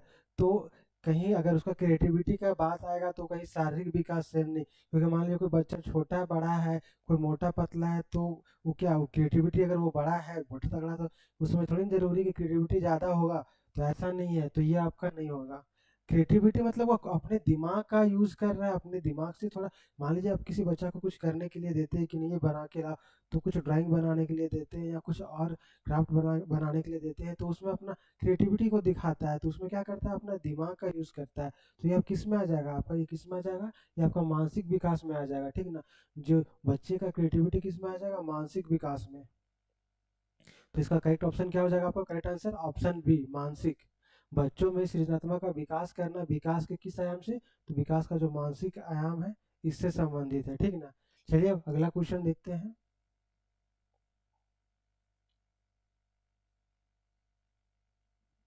उसके बाद क्या बोला, देखिए। बच्चों के संवेगात्मक विकास को प्रभावित करने वाला विकास। संवेगात्मक विकास मतलब कि बच्चा जल्दी गुस्सा हो जाता है, क्रोधित हो जाता है, किसी को डर लगता है, तुरंत किसी से डरता है, तो ये सब का जो प्रभावित करने वाला कारक कौन सा है? तो स्वास्थ्य, क्या स्वास्थ्य और शारीरिक विकास, ये भी कहीं ना कहीं बच्चा को, जैसे बच्चा थोड़ा कमजोर है, स्वास्थ्य रूप शारीरिक रूप से कमजोर है, तो उसको कहीं ना कहीं कुछ चीज करने में डर लगेगा, तो वो कहीं ना कहीं वो संवेगात्मक विकास इससे प्रभावित होगा, ठीक है ना। उसके बाद क्या बोल रहा है? पारिवारिक वातावरण और आपसी संबंध, ये भी कहीं ना कहीं बच्चे का जो संवेगात्मक विकास है ना, उसको प्रभावित करेगा। और हम लोग ये सब देखे भी थे, एक बच्चे का जो संवेगात्मक विकास को प्रभावित करने वाला कारक में, ये सारा कुछ हम लोग देखे थे, ठीक है ना। तो ये भी आपका हो जाएगा, ये भी होता है। उसके बाद क्या बोल रहा है? जो एक बच्चे का संवेगात्मक विकास है, उसको प्रभावित करने वाला कारक में जो पास पड़ोस है, समुदाय हो और जो समाज है, ये भी कहीं ना कहीं बच्चे का, एक बच्चे का सामाजिक विकास को प्रभावित करते हैं। सारा कुछ हम थ्योरी में देखे थे, आप देखिएगा थ्योरी में सारा कुछ लिखा हुआ है। उसमें जो एक सब हेडिंग होगा, ये संवेगात्मक विकास के, जो विकास के विभिन्न आयाम हम बता रहे थे, उसमें संवेगात्मक विकास के बारे में बताए थे, फिर उस लास्ट में बताए थे संवेगात्मक विकास को प्रभावित करने वाला कारक, उसमें आपको ये सारा कुछ मिल जाएगा, ठीक ना। तो कौन सा हो जाएगा? इसका ऑप्शन, करेक्ट ऑप्शन डी हो जाएगा। कौन हो जाएगा? उपरोक्त सभी, ऑल ऑफ द अबव। तो देखिए आज जितना कुछ भी हम क्वेश्चन करवा रहे हैं, सारा कुछ मैक्सिमम थ्योरी से मिल रहा है। आप सोचिए कितना अच्छा थ्योरी आप लोग को हम दिए हैं, सारा कुछ। आप देखिए अगला क्वेश्चन क्या है? निम्नलिखित में से कौन भावनात्मक लगाव को दर्शाता है? कौन सा दर्शाता है भावनात्मक लगाव को? मतलब जो इमोशनल अटैचमेंट होता है ना, इमोशनल अटैचमेंट को कौन दर्शाता है? चलना सिखाना। क्या मान लीजिए कुछ चल रहा है, यहाँ से यहाँ जा रहा है, तो क्या इसमें कहीं पे भावनात्मक लगाव को दर्शाया जा रहा है? नहीं। चलने से तो कोई इमोशनल अटैचमेंट नहीं होगा, तो ये तो आपका होगा नहीं। उसके बाद क्या भाषा का विकास? क्या भाषा का विकास हो जाएगा कि बच्चा अच्छा से बोलने के लिए सीख जाएगा, बोलने के लिए, पढ़ने के लिए सीख जाएगा, तो क्या उससे उसका इमोशनल अटैचमेंट हो जाएगा? नहीं, ऐसा नहीं है कुछ, ठीक है ना। तो ये भी आपका नहीं होगा। भोजन करना सीखना, क्या कोई भोजन करने के लिए सीखेगा तो उससे भावनात्मक लगाव होगा उसका, या भावनात्मक लगाव को दर्शाएगा? भोजन करने के लिए सीखेगा तो नहीं, ये भी नहीं होगा। मान लीजिए आप ही खाते हैं या कोई खाता है, तो क्या उससे वो आपका भावनात्मक लगाव को दर्शाता है? नहीं ना दर्शाता है, तो ये ऑप्शन भी गलत है, ठीक ना। उसके बाद देखिए चौथा ऑप्शन क्या बोल रहा है? अलग होने की घबराहट। हाँ, देखिए होता क्या है ना, किसी से आप अलग होते हैं, तो ये ऑप्शन करेक्ट ऑप्शन आपका क्या हो जाएगा, ऑप्शन डी, अलग होने की घबराहट। ये आपका भावनात्मक लगाव को दिखाता है, इमोशनल अटैचमेंट को दिखाता है। एक एग्जांपल देख रहे हैं हम, मतलब पूरा प्रैक्टिकल एग्जांपल देख रहे हैं। जैसे देखिए, मान लीजिए कोई दो फ्रेंड होते हैं, मतलब बोल सकते हैं गर्लफ्रेंड या बॉयफ्रेंड, दोनों जब ब्रेकअप होता है तो देखते हैं ना, दोनों क्यों, मतलब क्यों एक दूसरे से अलग होने के बाद प्रॉब्लम क्यों होती है, क्योंकि दोनों एक दूसरे से कैसे इमोशनली अटैच होते हैं, ठीक ना। तो भावनात्मक रूप दोनों में, जो भावनात्मक लगाव होता है ना, बहुत ज़्यादा होता है। इसलिए वो दोनों एक दूसरे से जब अलग होते हैं तो कहीं ना कहीं जो घबराहट होती है और भावनात्मक लगाव होता है, इसलिए होता है, ठीक है। तो वही बोल रहा है, अलग होने की घबराहट है, जब वे एक दूसरे से अलग होते हैं, अलग हो रहे हैं, तो उनको भावनात्मक लगाव को ये दर्शाएगा।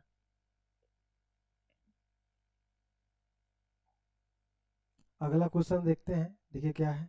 निम्नलिखित में से कौन बालक में नैतिक मूल्यों के विकास में महत्वपूर्ण भूमिका निभाता है। अब बताइए, जो एक बालक का नैतिक मूल्य के विकास में महत्वपूर्ण भूमिका कौन कौन निभाता है। देखिए, अगर बच्चा प्रार्थना कर रहा है, ठीक ना, तो क्या वह नैतिक मूल्य के विकास में महत्वपूर्ण भूमिका निभाता है। देखिए, आप लोग अक्सर देखते होंगे, जैसे मान लीजिए स्कूल में प्रेयर होता है, प्रार्थना होता है ना, तो कुछ बच्चे लोग प्रार्थना तो करते हैं, कुछ लोग बदमाशी करते हैं, बात करते रहते हैं। तो कहीं ना कहीं ये उनके नैतिक मूल्य को दर्शाता है, ठीक ना। उसके बाद सही सामाजिकरण, हाँ, सामाजिकरण सही से उसको प्रॉपर सोशलाइजेशन नहीं मिलेगा, तो भी यह नैतिक मूल्य को, भूमिका को दर्शाएगा। और बुद्धि, ये भी अगर जो बच्चा बुद्धिमान रहेगा, थोड़ा अच्छा रहेगा, अपना बुद्धि का यूज करेगा, तो ये भी कहीं ना कहीं नैतिक मूल्य को प्रभावित करता है, नैतिक मूल्य के विकास को दर्शाता है, ठीक ना। तो ये भी आपका सही है। तो करेक्ट ऑप्शन क्या हो जाएगा आपका, सभी विकल्प सही है, all the options are correct, ये ऑप्शन आपका सही हो जाएगा, ठीक है। चलिए अगला क्वेश्चन अब देखते हैं हम लोग। अगला क्वेश्चन क्या है, अगला क्वेश्चन देखिए, और ज़्यादा क्वेश्चन आपका नहीं बचा हुआ है। लगभग कितना क्वेश्चन और बचा हुआ है देख लेते हैं हम लोग। क्वेश्चन नंबर शायद 80 तक है ना, ठीक है। तो अब लगभग 8 क्वेश्चन और बचा हुआ है। अब देखिए अगला क्वेश्चन क्या है, चरित्र का विकास होता है, किससे होता है चरित्र का विकास। इच्छा शक्ति के द्वारा, विल पावर के द्वारा। तो देखिए, होता क्या है ना, इच्छा शक्ति के द्वारा, जैसे कुछ लोग लेट से उठने का आदत होता है, लेकिन कुछ लोग बोलता है कि नहीं, हम इतना, मेरा विल पावर है कि नहीं, हम इतना बजे उठ ही जाएंगे, अलार्म नहीं भी लगाएंगे तो भी उठ ही जाएंगे। तो कहीं ना कहीं विल पावर भी ना, तो जो जल्दी उठ रहा है तो एक उसका चरित्र का गुण बता रहा है ना, तो कहीं ना कहीं जो इच्छा शक्ति है ना, इच्छा शक्ति के द्वारा भी चरित्र का विकास को दर्शाया जाता है, उसके द्वारा भी चरित्र का विकास होता है। उसके बाद क्या, बातें और व्यवहार, आप किस तरह से किसके साथ व्यवहार करते हैं, कैसे बात करते हैं। जैसे आप आपसे बड़े हैं तो उनको आप रिस्पेक्ट नहीं दीजिएगा, तो बोलेंगे कि नहीं, इनका बिहेवियर सही नहीं है, कैरेक्टर सही नहीं है। तो ऐसा होता है ना, तो कहीं ना कहीं जो अब बात है, या फिर किसी से बात करते हैं, किस तरह से बिहेव करते हैं, बर्ताव करते हैं, ये सारा कुछ भी एक आपका चरित्र के विकास को दर्शाता है। उसके बाद क्या, नैतिकता भी, ये भी दर्शाएगा आपके, अब क्या सही है, क्या गलत है, क्या करना चाहिए, क्या नहीं करना चाहिए, ये सब भी आपको समझना पड़ेगा ना। तो ये भी कहीं ना कहीं आपके चरित्र के बारे में दर्शाता है। तो करेक्ट ऑप्शन क्या हो जाएगा आपका, उपरोक्त सभी, ऑल ऑफ द एबव। कौन सा, ऑप्शन डी आपका सही है। चरित्र का विकास ये सभी से होता है, इसके द्वारा भी होता है, इसके द्वारा भी, और इसके द्वारा भी होता है, ठीक ना। आप लोग को सब समझ में आ रहा है, क्योंकि जितना भी हम क्वेश्चन करवा रहे हैं सारा थ्योरी से है।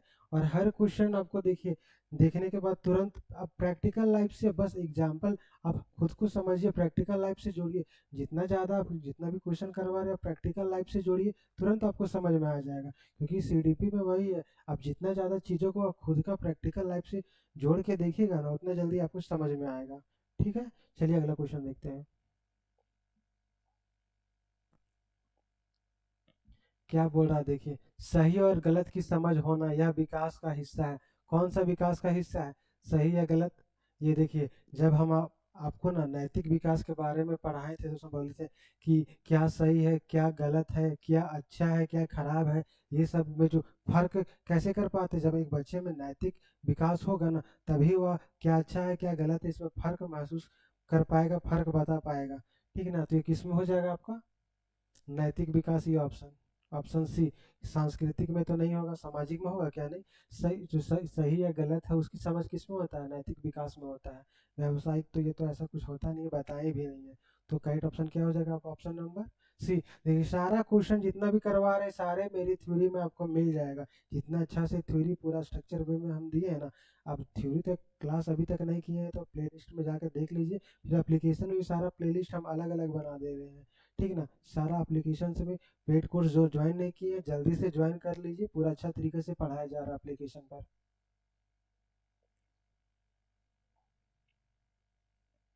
फिर देखिए अगला क्वेश्चन क्या बोल रहा है। सह पाठ्यक्रम गतिविधियां अधिकतर संबंधित है। देखिए सह पाठ्यक्रम गतिविधियां ये कौन सा होता है जानते हैं आप लोग?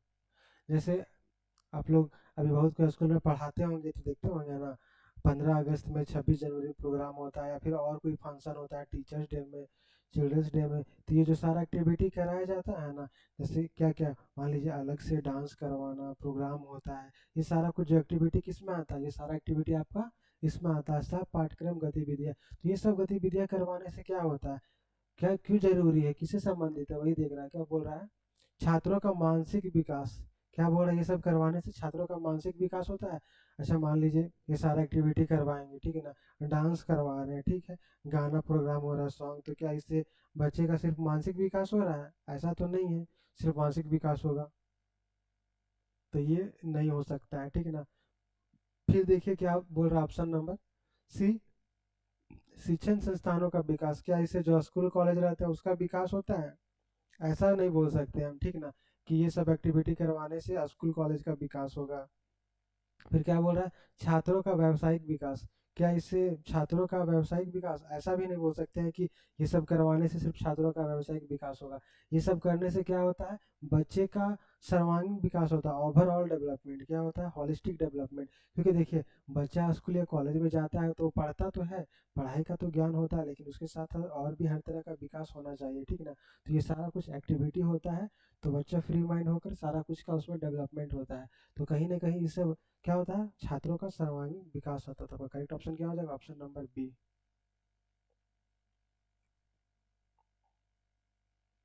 देखिए अगला क्वेश्चन क्या है। अगला क्वेश्चन है आपका, निम्नलिखित कथनों में से कौन विकास एवं अधिगम के बीच संबंध को सही तरीके से सूचित करता है? कौन विकास और अधिगम के बीच जो संबंध है उसको, देखिए क्या बोल रहा है, विकास और अधिगम के बीच संबंध, ये टॉपिक भी हम पढ़ाए आपको लास्ट में, तो उसी से इसका आंसर देखिए। अधिगम विकास का ध्यान रखे बिना कठिन लगे। क्या ऐसा होता है? अधिगम विकास का ध्यान रखे बिना कठिन लगता है।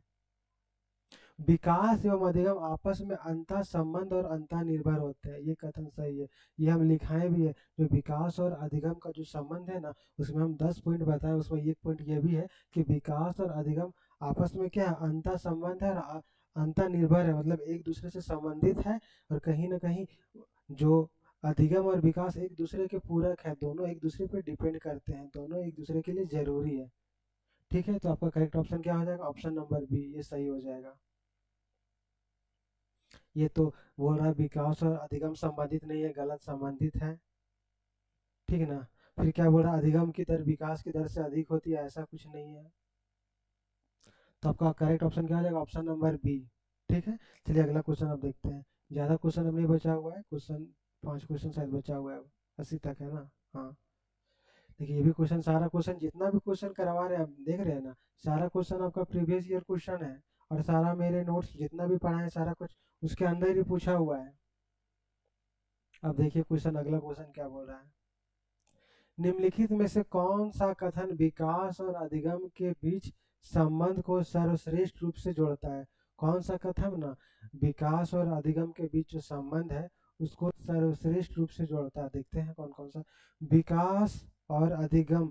क्या बोल रहे हैं? विकास और अधिगम, मतलब विकास अधिगम से स्वतंत्र है, ऐसा क्या है? इसके पहले ही हम बोले ना, विकास और अधिगम एक दूसरे से अंतर निर्भर है, अंतर संबंधित है, तो यहाँ तो बोल रहा है स्वतंत्र है, ये तो ऑप्शन होगा ही नहीं होगा। या दोनों संबंधित है, अंतर निर्भर है। फिर क्या बोल रहा है? विकास अधिगम सीखने पर निर्भर करता है। विकास अधिगम सीखने पर निर्भर करता है। चलिए देखते हैं, ये तो है सीखने पर निर्भर करता है, लेकिन क्या बोल रहा है फिर? अधिगम और विकास सामाजिक रूप से निर्मित होते हैं। ऐसा होता है क्या? अधिगम और विकास सामाजिक रूप से निर्मित होते हैं? ऐसा कोई जरूरी नहीं है, ठीक है ना। उसके बाद क्या बोला देखिए, अधिगम और विकास एक जटिल तरीके से अंतः संबंधित है। क्या बोल रहा है? अंतर संबंध है दोनों में। ये भी बोले हैं कि ये भी देखिए आप लोग को बताएं कि विकास और अधिगम में कैसा संबंध है। तो विकास और अधिगम में जटिल संबंध है, ये पहला पॉइंट ही जब हम बता रहे थे दोनों के बीच में संबंध, तो पहला पॉइंट ही था। तो करेक्ट ऑप्शन क्या हो जाएगा आपका? Option number D. अधिगम और विकास एक जटिल तरीके से अंतर संबंधित है, अंतर संबंध है दोनों में, ठीक है ना, अधिगम और विकास में। ये सारा क्वेश्चन आपको थ्योरी से मिल रहा है, सारा कुछ अच्छे तरीके से समझा रहे हैं, ठीक। आप लोगों को समझ में पूरा आ रहा है, कुछ भी क्वेश्चन ऐसा नहीं है जो टफ क्वेश्चन तो एक भी होगा ही नहीं, सारा कुछ जो भी बता रहे हैं। अब देखिए अगला क्वेश्चन क्या बोल रहा है, खराब लिखावट का निम्नलिखित किससे लेना देना नहीं है। देखिए यहाँ नहीं है, किससे लेना देना नहीं है। मान लीजिए जैसे मेरा ही हैंडराइटिंग खराब है, किसी बच्चे का हैंडराइटिंग खराब है, अच्छा से नहीं लिखता है, तो किससे लेना देना नहीं है। अगर हैंडराइटिंग खराब है तो क्या शारीरिक दृष्टि मतलब क्या, कहीं ना कहीं जो फिजिकल विजन मतलब उसमें आंख में प्रॉब्लम है, तो इससे तो लेना देना होगा ना। उसका जो बच्चा खराब लिख रहा है तो कहीं ना कहीं आंख से लेना देना है, यानी कि शारीरिक दृष्टि से लेना देना है। तो ये तो नहीं है, कहाँ बोल रहा है नहीं है, वो नेगेटिव आंसर यहाँ पूछ रहा है, लेकिन इसका तो लेना देना है खराब लिखावट से। उसके बाद क्या बोल रहा है देखिए, ये ऑप्शन देखिए, ऑप्शन सी में क्या है, गलत मुद्रा। देखिए मान लीजिए कोई बच्चा गलत तरीके से बैठता है, देखते हैं ना, कोई बच्चा लोग सो कर पढ़ता है, पढ़ने का गलत तरीका है सो कर पढ़ता है। कोई मतलब सो कर लिख रहा है, सही तरीका से नहीं लिख रहा है, सही तरीका से नहीं पकड़ रहा है, तो वो भी कहीं ना कहीं गलत लिखावट का कारण है। तो ये भी आपका सही है, गलत मुद्रा ये भी आपका खराब लिखावट का कारण है, उससे भी इसका लेना देना है। उसके बाद देखिए थकावट। देखिए झारखंड टेट में पूछा हुआ है आपका 2012 में 6 to 8 में।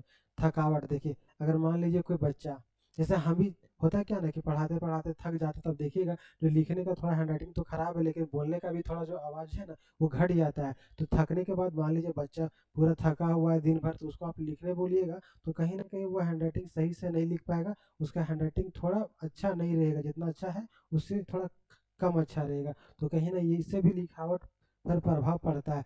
तो क्या इसमें आप बोल रहे हैं कौन सा लेना देना नहीं है, तो ये बुद्धि का लेना देना है क्या? एक बच्चे जो खराब लिखता है कहीं बुद्धि से उसका लेना देना नहीं है, ठीक है ना। ये मानसिक विकास से संबंधित होता है, ये इससे खराब लिखावट से इसका लेना देना नहीं है। तो करेक्ट ऑप्शन क्या हो जाएगा आपका? ऑप्शन नंबर बी, बुद्धि।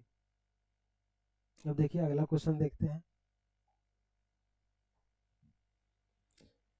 देखिए एक ये भी आपका जेटेट में पूछा हुआ है 6 to 8 में। देखिए क्या बोला, एफ जी फ्रेंच मैथड एक मेथड है, ठीक है ना, ये एक लिखने का मेथड है। एफ जी फ्रेंच मेथड एक मेथड का नाम है, ठीक है। ये मेथड नहीं बताए लेकिन बताएंगे आगे में। एफ जी फ्रेंच मेथड का प्रयोग निम्नलिखित किसकी शिक्षा देने के लिए किया जाता है।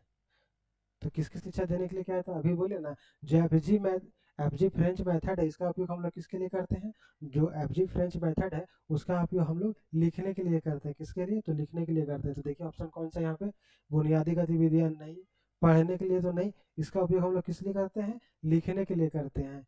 सीधा सा पाठ पत्र ये नहीं, तो ऑप्शन क्या हो जाएगा आपका?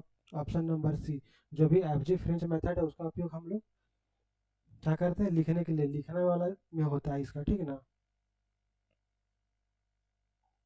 अब देखिए अगला क्वेश्चन क्या है, विद्यालयों में सह पाठ्योत्तर गतिविधियां क्यों आयोजित की जाती है। वही जो बताए थे ना, को एक्टिविटी जो 15 अगस्त 26 जनवरी ये सब जो होता है, क्या होता है, ये संस्था की प्रसिद्धि में सहायक होता है? नहीं, इसे संस्था का क्या फेमस होता है, ऐसा नहीं है।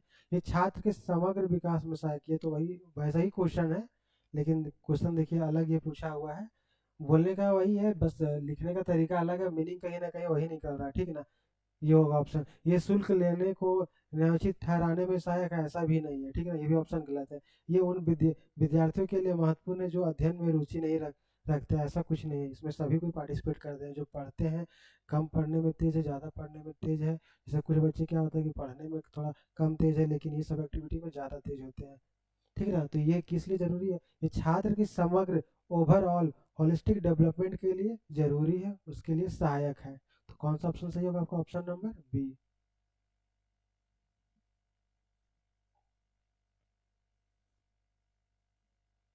देखिए ये अब लास्ट क्वेश्चन है, क्या बच्चों के अच्छे चरित्र निर्माण के लिए क्या चाहिए, क्या होना चाहिए, देखिए एक बच्चा का जो चरित्र का निर्माण है ना वो अच्छा होना चाहिए, तो उसके लिए क्या क्या जरूरी है।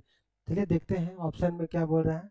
अच्छे चरित्र निर्माण के लिए, बच्चा का जो चरित्र निर्माण अच्छा हो, उसके लिए क्या क्या जरूरी है। पाठ पुस्तकों में चरित्र निर्माण संबंधी पाठ होने चाहिए। ऐसा है क्या कि बच्चा कोई पाठ पुस्तक में चरित्र निर्माण से संबंधित पाठ दे दे, अगर हो जाए उसमें लिखा हुआ रहेगा दिया जाएगा तो बच्चा का चरित्र उससे अच्छा हो जाएगा, ऐसा नहीं है। ठीक है ना, कोई जरूरी नहीं है कि ऐसा होगा, तो ये ऑप्शन सही नहीं है। फिर क्या बोल रहा है दूसरा, चरित्र निर्माण के लिए व्याख्यान दिए जाने चाहिए। क्या अगर हम उसमें कुछ लेक्चर देंगे, मतलब इससे रिलेटेड चरित्र निर्माण के बारे में टीचर आपको बता देंगे, लेक्चर दे देंगे, क्या उससे आपका चरित्र सही हो जाएगा? नहीं, ये भी जरूरी नहीं है, ठीक ना, कि लेक्चर दे दे और उससे सही हो जाएगा, तो ये भी कहीं ना कहीं गलत है।